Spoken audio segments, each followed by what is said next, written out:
Iran ଆକ୍ରମଣର master mind news କଟ ପରବର୍ତ୍ତୀ ପ୍ରସଙ୍ଗ।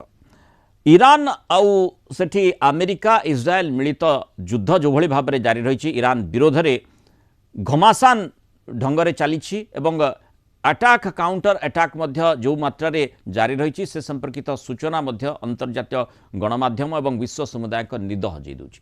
କାରଣ ବିଶେଷ କରି ଯେଭଳି ଆମେ ଦେଖୁଛେ ଯେ ଇରାନ ଆଉ ଆମେରିକା तेहरान रे पूरा जमती बोमा वर्षा करुछंती लगातार से संपर्कित सूचना मध्य आसुची। आउ ईरान मध्य चुप बसी नाही। ईरान मध्य विभिन्न समय मध्यप्राच्य जो देश गुड़िक रही सेमानकर जमती निद हजई देछि। आज मध्य दुबई उपरे जोरदार हमला करा जायछि। सेठी बुर्ज खलीफा निकट में गोटे ड्रोन जोटी आक्रमण करा जायथिला तार अंश विशेष मध्य मिलिछि। भयंकर विस्फोरण मध्य होइतिबा सूचना आसुची।